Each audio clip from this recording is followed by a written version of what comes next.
Donc je trouve étonnant et même surprenant qu'après des années de réflexion, des siècles de réflexion, eh bien, nous ne soyons pas parvenus à donner une définition, à mon sens, adéquate de l'homme, de qui est l'homme, de ce qu'est l'homme en réalité. On l'appelle individu, on le pense individu, alors que, à mon sens, il est une personne.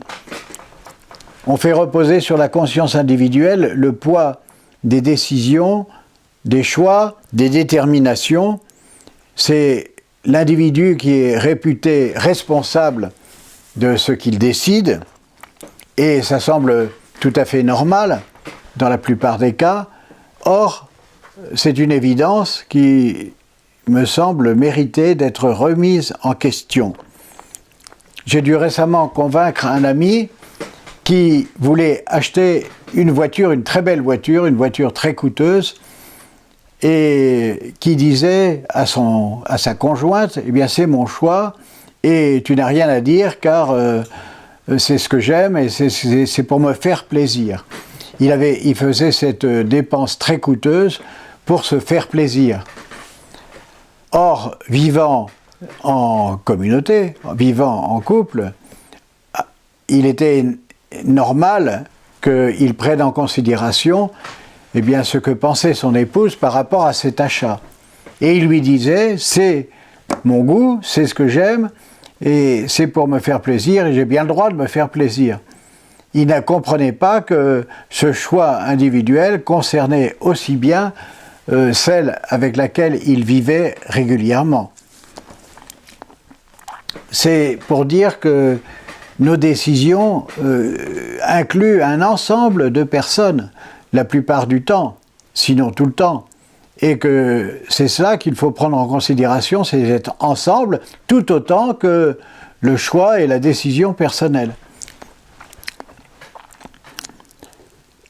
La plupart de nos décisions, sinon toutes, concernent un ensemble de personnes, ce qui veut dire que nous vivons en interdépendance, et cela a pour conséquence, premièrement, que l'interdépendance est fondamentale et que vient après eh bien, la conscience individuelle, mais qu'elle est construite a posteriori de la conscience interdépendante. Et deuxièmement, la deuxième conséquence, c'est que cette interdépendance subsistera toujours. Ce n'est pas parce qu'on aura acquis un jour, qu'on aura conquis une conscience personnelle, qu'on n'aura pas aussi à vivre toutes sortes de déterminations qui nous viennent, entre guillemets, de l'extérieur, toutes sortes de déterminations qui nous influencent de l'extérieur. La situation de l'enfant dit bien ce qu'est l'homme. C'est une personne comme telle en interrelation et qui dépend pour l'élaboration de sa conscience personnelle des informations qu'elle reçoit d'autrui, des autres. Et quand je dis information, je pense à l'étymologie et à être formé à l'intérieur. Informé, c'est en soi-même que l'on est formé par ce que l'on reçoit par les influences externes. Ainsi, si je prends l'exemple de quelqu'un qui aurait vécu dans une entreprise, qui aurait été salarié dans une entreprise pendant 30 ans, il est évident que ses moyens de subsistance, il les a reçus de l'entreprise, c'est-à-dire d'un travail collectif. S'il n'avait pas eu cet apport financier, il ne pourrait vivre, il ne pourrait se loger, il ne pourrait avoir des loisirs. C'est donc dans la dépendance par rapport à ce travail collectif qu'il peut lui-même subsister. Et puis, dans son travail, eh bien, il a dû œuvrer en équipe. Et en équipe, ça veut dire qu'il obéissait à des consignes qui lui étaient données par des personnes responsables et qu'il a dû aussi coordonner son activité avec l'activité des autres. Et supposition qu'il ne l'ait pas fait ou qu'il n'ait pas été capable de le faire, il n'aurait pas pu rester des années dans cette entreprise. supposition que cet homme était incapable de faire ce qui lui était demandé, eh bien, il est évident qu'il n'aurait pas fait l'affaire. Quand il entre à la maison, il est de nouveau invité, incité à se mettre en concordance avec un ensemble de personnes et de se coordonner avec elles.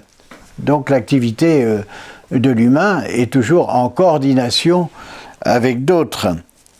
Et quand il a un loisir, la plupart du temps c'est un loisir aussi avec d'autres.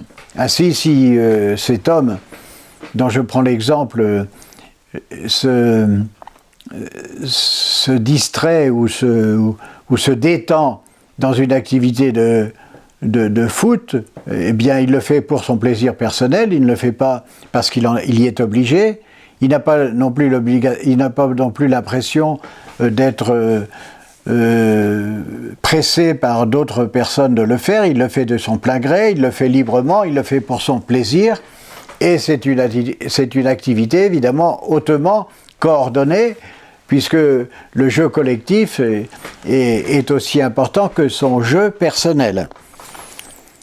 Dans ces déplacements, avec les feux de circulation, avec les passages cloutés, avec les différentes signalisations, eh bien, il apprend, il sait, il n'a pas besoin de l'apprendre, du reste il le sait, que ces déplacements sont dépendants du respect des règles qui président au flux circulatoire. Et si jamais il n'en tenait pas compte, eh bien, il serait incapable de se déplacer et tout voyage lui serait impossible et tout déplacement lui serait impossible.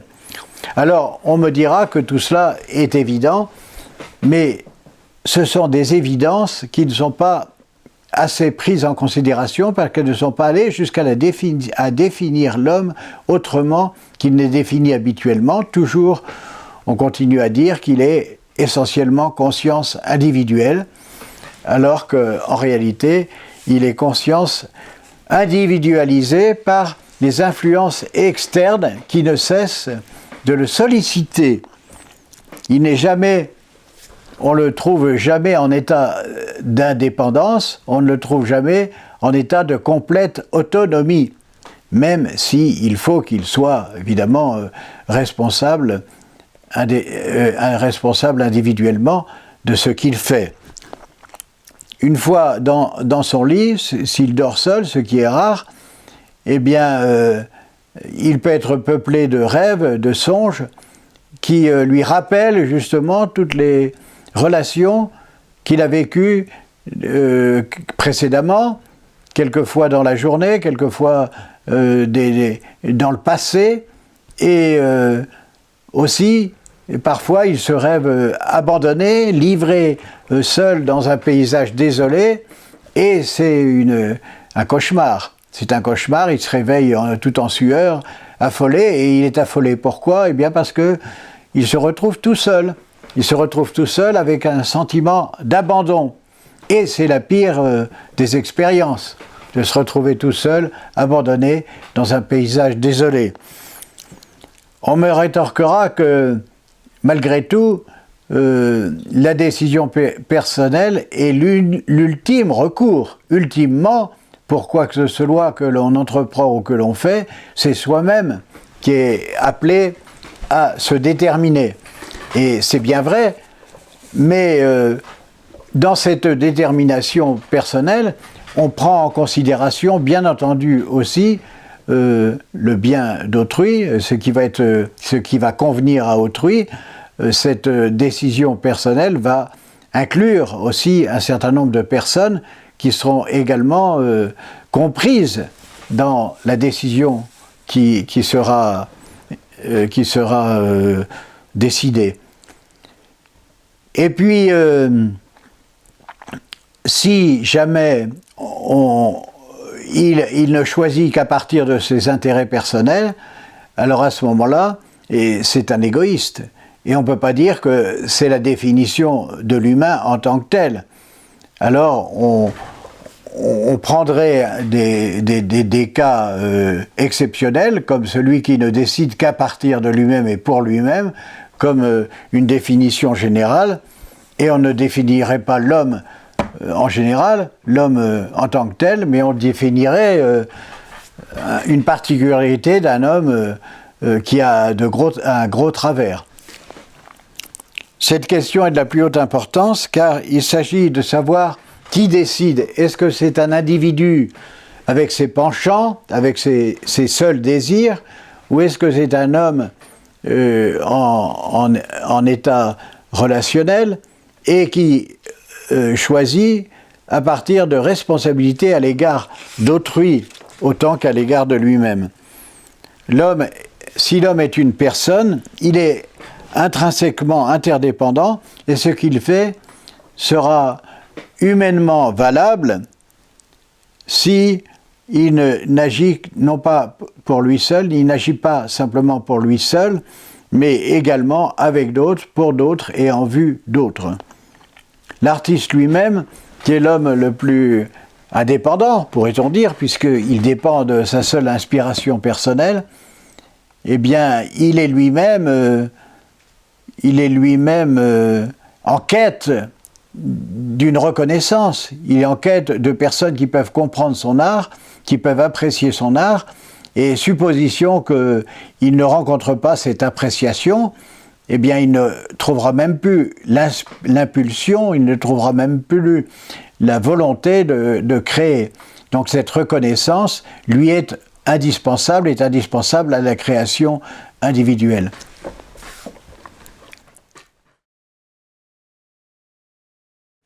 La distinction entre la notion d'individu et celle de personne a de nombreuses conséquences, notamment au plan de l'accomplissement de l'humain en tant que tel. Si être humain, c'est être le plus individuel possible, alors la solution, ça sera de se retrancher en soi-même, de s'isoler en soi-même, d'être le plus possible indépendant du monde extérieur et même indépendant des autres, et de trouver en soi-même sa raison d'être. Il faudra se retrancher le plus possible des influences externes, et ce retranchement est une tendance permanente de la pensée occidentale sur la spiritualité notamment, mais aussi en d'autres lieux et notamment dans le domaine philosophique. C'est en soi-même que l'on se trouve soi-même, que l'on trouve ses raisons d'exister. C'est en soi-même et en se retranchant le plus possible des influences extérieures, eh bien, que l'on se découvre dans sa réalité fondamentale. Donc si l'homme est un individu, il faut qu'il se recueille en lui-même, qu'il trouve au profond de soi eh bien, ce qu'il est véritablement. Et comme cela est très rare, très rarement nous nous trouvons en situation d'être uniquement avec nous-mêmes, eh bien les personnes à ce moment-là se découragent et disent « je ne suis pas capable d'avoir une vie spirituelle, je ne suis pas capable non plus d'avoir une conscience philosophique élaborée ». Mais si l'homme est avant tout personne, interrelationnel, son accomplissement se réalisera tout au contraire de l'individu dans et par les rencontres. Et c'est en s'ouvrant aux autres, en étant réceptif aux autres, en renonçant au centrement sur soi, qu'on va se réaliser et qu'on se réalisera effectivement. On ne se dilue pas dans les relations si elles sont vécues de façon authentique et en pleine clarté, mais la personne y accroît ses capacités justement sensorielles, ses capacités affectives, ses capacités réflexives aussi. Il ne faut pas croire que, sous prétexte que l'on s'ouvre aux autres, eh bien que l'on va se diluer. Ce qui est aussi une tendance toujours de la pensée, c'est de croire que, depuis Platon, du reste que eh bien, la personne s'ouvrant à la sensibilité aux autres, eh bien, risque de se diluer, de se décomposer, de se perdre. La sensibilité s'affine, bien au contraire, dans la sympathie entretenue avec d'autres, dans les échanges qu'elle nourrit avec d'autres, dans la préoccupation d'autrui, qui les porte à être attentifs à leurs besoins et à leurs intérêts. Ainsi, les hommes sont-ils plus, me semble-t-il, des personnes que des individus, bien que couramment, on se pense comme individu et que la société, par commodité fonctionnelle, s'adresse à des individus. Et pourtant, dans les questions que la société se pose sur le bien-être des humains, eh bien, ce sont toujours des solutions collectives qui vont y être apportées. Ce sont des aménagements collectifs qui vont faire le bien des personnes et des individus. Et en cela, évidemment, la société a raison, car pour remédier à la sécurité des personnes, eh bien, on va prendre des dispositions concernant les aménagements collectifs. Cela vaut aussi au plan des comportements. Si je veux m'enrichir intérieurement, eh bien, ce n'est pas dans le retranchement, me semble-t-il, comme le pensent la plupart des spiritualités d'Occident, mais aussi d'Orient, du reste, que ce serait dans un retrait à l'intérieur de soi-même qu'on trouverait le bonheur, qu'on trouverait la vérité, qu'on trouverait la profondeur, ce qui me semble contestable, parce que si c'est ainsi, eh bien, en effet, c'est la recherche du calme, du repos, de la sécurité, c'est dans la méditation, dans le contrôle du souffle, de la respiration, dans des exercices particuliers. Et je me mets alors à l'écart, et c'est l'écart qui vaut. En réalité, on doit vivre avec d'autres, puisqu'on est tissé par les autres, et c'est cela qui est naturel. Je ne peux nier que je vive avec d'autres personnes, qu'elles pensent, qu'elles se déplacent, qu'elles s'amusent, qu'elles se distraient, qu'elles se soucient de choses semblables à celles qui m'animent moi-même, et que c'est cette identité qui importe, l'identité avec d'autres qui importe, et c'est celle-là qui va être en fait nourrissante par rapport à l'humain en tant que tel. Je peux m'apercevoir que la dimension commune de la vie est très large et me concerne pleinement. Cette dimension commune est intégrante, fait partie intégrante de ma personne.